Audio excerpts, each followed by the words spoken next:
Okay, आता आपण आपलं पहिलं चॅप्टर सुरू करतोय.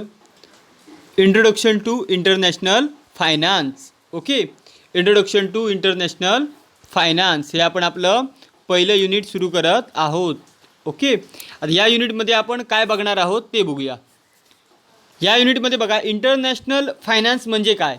आता बघा, आपलं ना बिझनेस इन्व्हायरमेंट असतं. काय बिझनेस इन्व्हायरमेंट.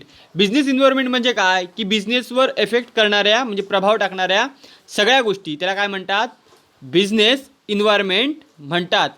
आणि आंतरराष्ट्रीय पातळीवर आंतरराष्ट्रीय आंतरराष्ट्रीय बिझनेस इन्व्हायरमेंट म्हणजे काय, जे आपल्या देशाच्या बाहेरच्या ज्या गोष्टी असतात त्या आपल्यावर जे प्रभाव टाकतात त्याला काय म्हणतात, इंटरनॅशनल बिझनेस इन्व्हायरमेंट. ओके, आणि या इंटरनॅशनल बिझनेस इन्व्हायरमेंटमध्ये आपण फायनान्सचं जे मॅनेजमेंट करतो त्यालाच काय म्हटलं जातं, इंटरनॅशनल फायनान्स. म्हणजे तुम्हाला आंतरराष्ट्रीय पातळीवर व्यवसाय करायचा असेल तर तुम्हाला काय करावं लागतं सांगा, आंतरराष्ट्रीय पातळीवर वरून कर्ज घ्यावी लागतात.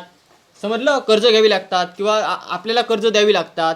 ह्या सगळ्या ज्या काही वित्ताच्या गोष्टी असतात, ज्या वित्ताच्या गोष्टी फायनान्सच्या गोष्टी जेव्हा आंतरराष्ट्रीय पातळीवर होतात तेव्हा त्याला म्हटलं जातं काय म्हटलं जातं सांगा, त्याला म्हटलं जातं इंटरनॅशनल फायनान्स. ओके, आणि यावर कोणाकोणाचा प्रभाव पडतो सांगा, तर फॉरेन एक्सचेंज रेट्स काय असतात, त्याच्यानंतर इंटरनॅशनल ट्रेड कसा असतो, या सगळ्यांच्या गोष्टी किंवा फॉरेन इन्व्हेस्टमेंट या सगळ्यांचा गोष्टींचा प्रभाव याच्यावर पडत असतो. ओके, तर आता आपण हा लेक्चर आपला सुरू करूया. बघा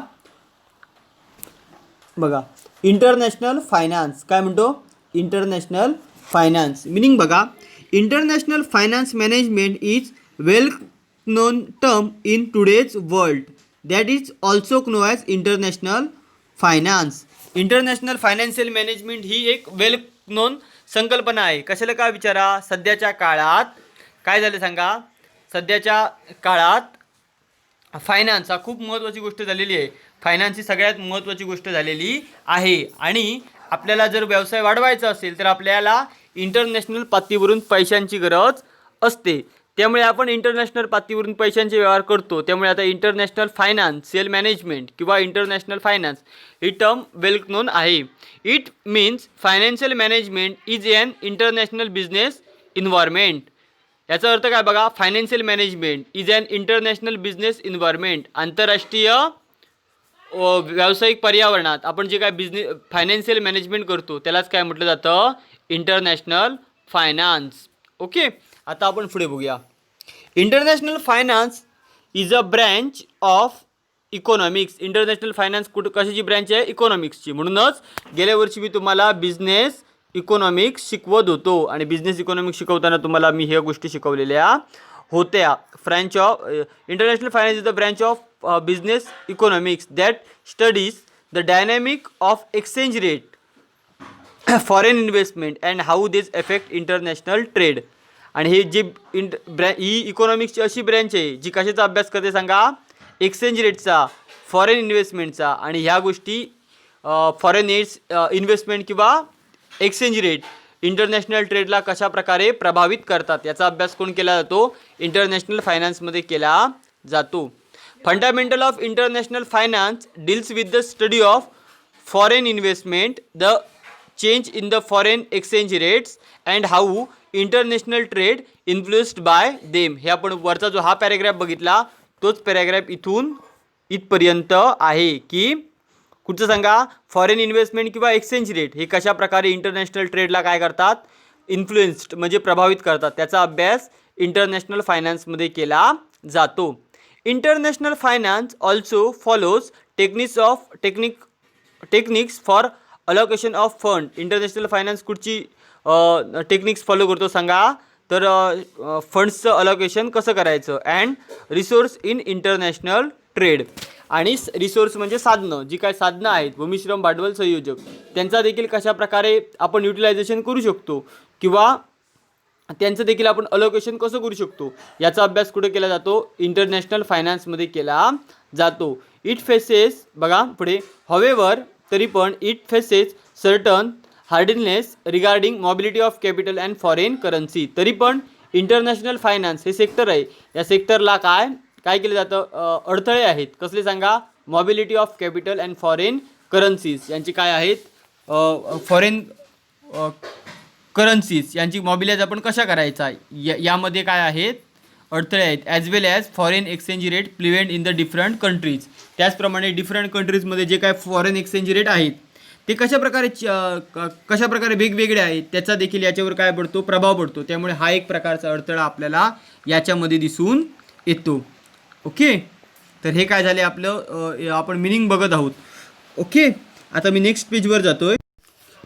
आतापर्यंत आपण काय बघितलं, इंटरनॅशनल फायनान्स आहे ते काही डील करतं फॉरेन इन्व्हेस्टमेंटच्या स्टडीशी आणि जे काय फॉरेन एक्सचेंज रेट्स चेंज होतात आणि त्याचा इंटरनॅशनल ट्रेडवर कसा प्रभाव पडतो याचा अभ्यास कोण करतं, international finance. Okay, international finance कायचा अभ्यास करतं की फॉरेन एक्सचेंज कशाप्रकारे रेट चेंज होतात, फॉरेन इन्व्हेस्टमेंटमध्ये कशाप्रकारे चेंज होतात किंवा त्यांमध्ये जे काय बदल होतात त्याचा इंटरनॅशनल ट्रेडवर कशाप्रकारे प्रभाव होतो.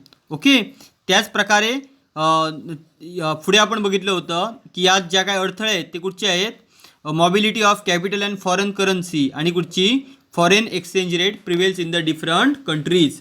हे काय आहेत, यामधले अडथळे आहेत की वेगवेगळ्या देशात वेगवेगळे एक्सचेंज रेट आहेत त्याचा प्रभाव पडतो. हे आपण इथपर्यंत बघितलं होतं. आता बघा पुढचं आपण बघूया आता.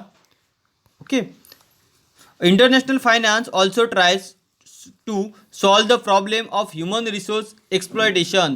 एक्सप्लॉयटेशन म्हणजे काय सांगा, शोषण, की ह्युमन रिसोर्सचं कशाप्रकारे शोषण होतं कॅरिड बाय MNCs. MNCs म्हणजे काय, मल्टीनॅशनल कॉर्पोरेशन. मल्टीनॅशनल कॉर्पोरेशन म्हणजे काय, MNCs, जे आपण गेल्या वर्षी बघितलेलं होतं की MNCs असतात ते गरीब देशांमध्ये जातात आणि तिथले जे काय गरीब लोक असतात, जे मजूर असतात, त्यांचं काय करतात, शोषण करतात. त्याचा देखील अभ्यास या इंटरनॅशनल फायनान्समध्ये केलेला जातो. बघा, it also tries to solve the problem of human resource exploitation carried out by MNC in the poor and developing countries by applying its own principle. स्वतःची तत्त्व वापरतात आणि हे ओन प्रिन्सिपल वापरतात आणि इंटरनॅशनल फायनान्सची जी काय तत्त्व आहेत त्या तत्त्वांचा वापर करून आपण MNCs गरीब लोकांचं जे काय शोषण करतात किंवा गरीब मजुरांचं ते आपण काय करू शकतो, थांबवू शकतो. दिस कन्सेप्च्युअल डिस्टिंक्ट म्हणजे भिन्न बट इन इंटरलेटेड पार्ट.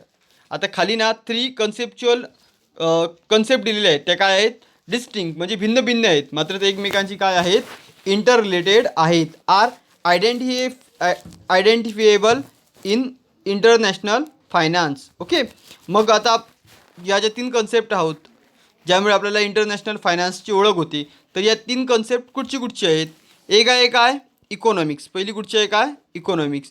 दुसरी आहे काय, फायनान्शियल मॅनेजमेंट. तिसरी आहे काय, financial market.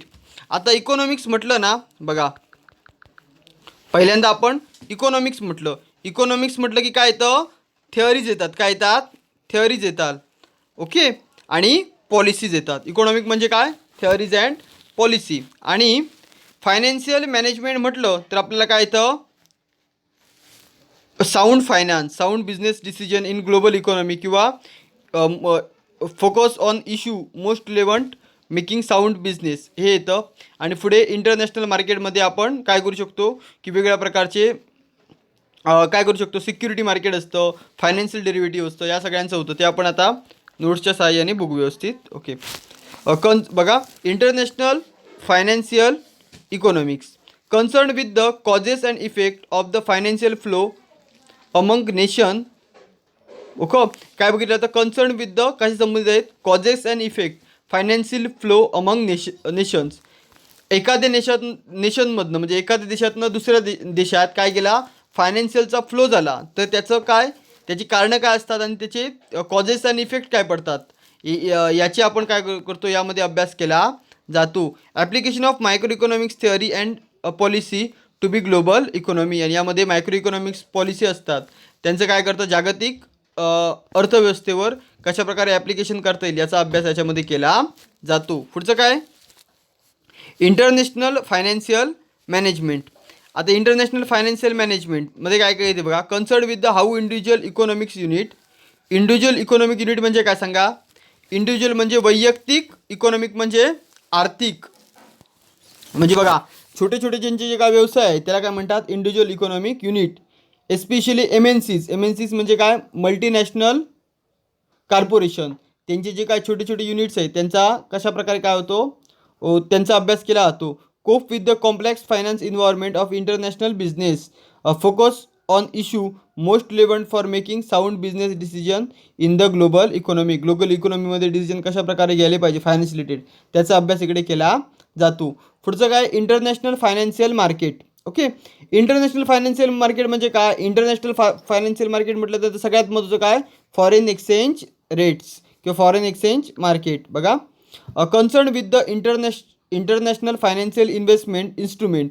International financial instrument म्हणजे काय की आपण ADR GDR असतात की ADR म्हणजे अमेरिकन डिपॉझिटरी रिसिप्ट, GDR म्हणजे ग्लोबल डिपॉझिटरी रिसिप्ट.